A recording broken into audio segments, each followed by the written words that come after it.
Assalamualaikum warahmatullahi wabarakatuh. Selamat datang di channel CosDev, cosnya para developer.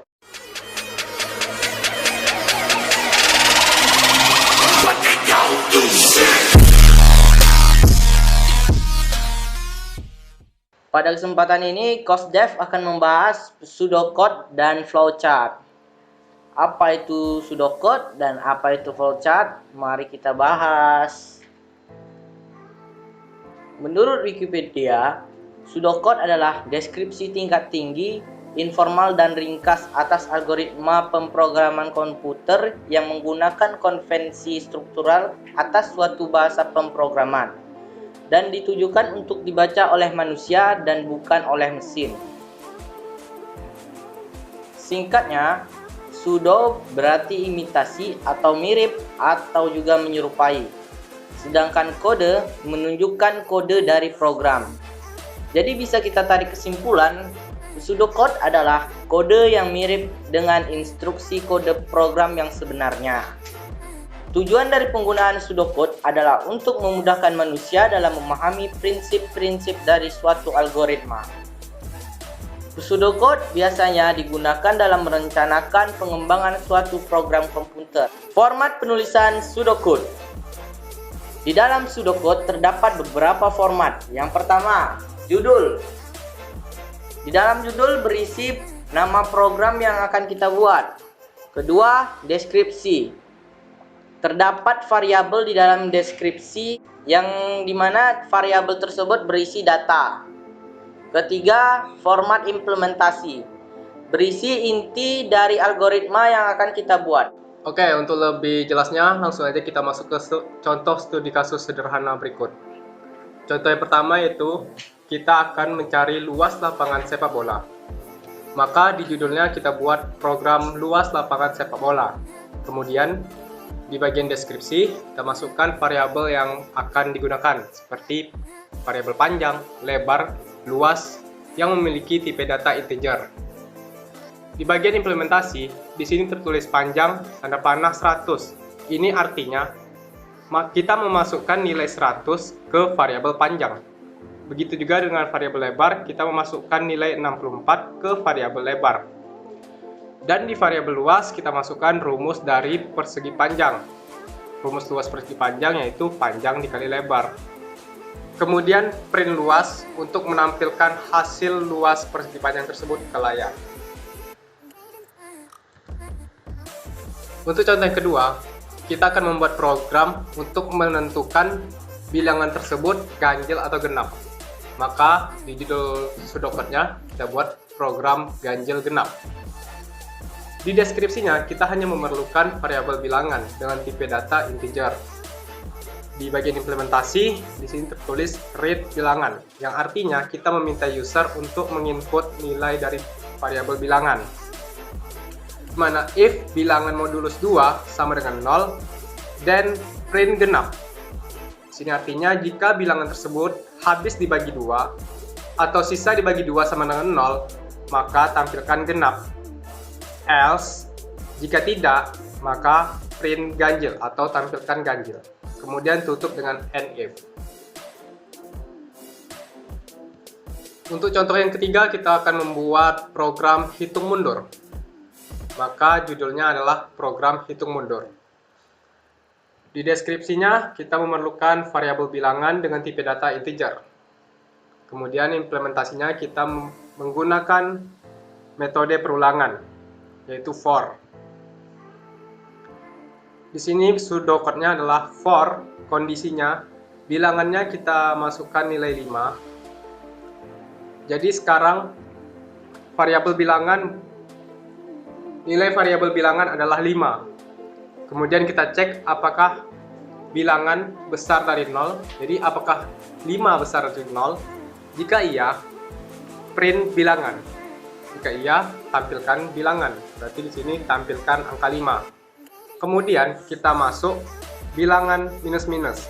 Artinya angka 5 tadi dikurangi 1, bilangan dikurangi 1. Maka sekarang nilai dari bilangan adalah 4.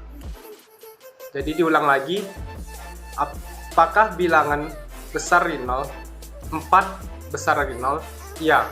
Maka print bilangan, print 4. Begitu seterusnya hingga nilai dari bilangan tidak besar dari 0. Selanjutnya tutup dengan kode N4. Selanjutnya kita akan membahas tentang flowchart. Apa itu flowchart? Flowchart adalah suatu diagram yang digunakan untuk menjelaskan suatu algoritma. Flowchart terdiri dari simbol-simbol yang dihubungkan dengan sebuah tanda panah atau berarah. Singkatnya, flowchart adalah urutan dari logika suatu prosedur dalam memecahkan suatu masalah yang dituliskan berupa simbol-simbol tertentu. Tujuan flowchart. Tujuan dari penggunaan flowchart adalah untuk menggambarkan suatu tahapan penyelesaian terhadap suatu masalah secara sederhana, terurai, rapi, dan jelas, menggunakan simbol-simbol yang standar. Selanjutnya, kita akan membahas tentang simbol flowchart. Yang pertama, terminator simbol. Terminator simbol merupakan simbol flowchart yang berfungsi sebagai permulaan atau pengakhiran dari suatu kegiatan. Yang kedua, flow direction symbol. Flow direction symbol adalah simbol flowchart yang berfungsi untuk menghubungkan antara simbol satu dengan simbol yang lain atau menyatakan jalannya arus dalam suatu proses. Simbol arus ini sering disebut juga dengan connecting line. Yang ketiga, processing symbol. Processing symbol merupakan simbol flowchart yang berfungsi untuk menunjukkan pengelolaan yang dilakukan oleh komputer atau PC. Yang keempat, input-output symbol. Input-output symbol merupakan simbol flowchart yang berfungsi untuk menyatakan proses input dan output tanpa tergantung dengan jenis peralatannya. Yang kelima, decision symbol. Decision symbol merupakan simbol flowchart yang berfungsi untuk menyatakan proses berdasarkan kondisi yang ada. Selanjutnya kita akan melihat contoh dari flowchart yang pertama, yaitu menghitung luas persegi panjang. Pertama, kita akan membuat simbol terminal yang diisi dengan start. Kemudian kita akan membuat simbol proses untuk menginput angka 100 pada variabel panjang, dan kita juga membuat simbol proses untuk menginput angka 64 pada variabel lebar. Begitu juga dengan variabel luas, kita menggunakan simbol proses juga. Selanjutnya, kita akan menggunakan simbol input output untuk menampilkan hasil perhitungan luas yang sudah kita buat tadi. Dan terakhir, kita akan menggunakan simbol terminal untuk finish atau untuk mengakhiri program. Selanjutnya kita akan melihat contoh flowchart yang kedua, yaitu menentukan bilangan ganjil genap. Pertama, kita akan menggunakan start. Kemudian kita akan menggunakan simbol input output untuk meminta user menginput bilangan. Selanjutnya kita akan menggunakan simbol decision untuk mengecek kondisi bilangan tersebut. Apabila dimodulus dengan 2, hasilnya 0. Jika benar, maka akan menampilkan genap pada layar, dan jika salah, maka akan menampilkan ganjil pada layar. Nah, terakhir kita akan menggunakan simbol terminal kembali dengan isinya. Selanjutnya kita akan melihat contoh flowchart yang ketiga, yaitu program hitung mundur. Pertama akan kita mulai dengan start. Lalu kita akan menggunakan variabel bilangan dengan nilai 5 pada simbol proses.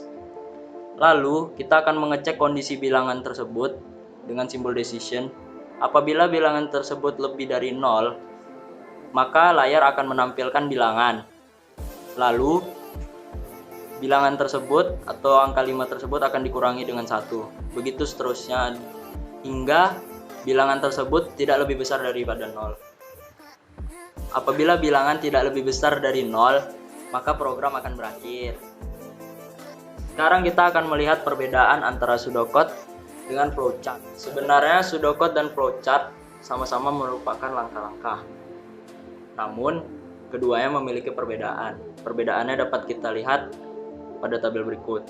Yang pertama, Pseudocode memiliki bahasa tinggi yang digunakan menyerupai kode program, sedangkan flowchart hanya memiliki simbol berbentuk gambar. Yang kedua, pseudocode tidak memiliki standar khusus, sedangkan flowchart memiliki standar khusus pada simbolnya karena simbolnya memiliki fungsi masing-masing. Yang ketiga, pseudocode mudah dibaca oleh programmer, sedangkan flowchart mudah dipahami oleh non-programmer. Pseudocode dapat langsung dibuat program, sedangkan flowchart tidak dapat langsung dibuat program.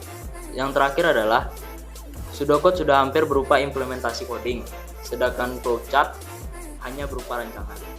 Sekian dari materi pseudocode dan flowchart dari COSDEV ini. Semoga bermanfaat. Klik subscribe dan like. Dan jika bermanfaat juga, share ke teman-teman kalian agar bisa mengerti bersama. Dadah. Muah.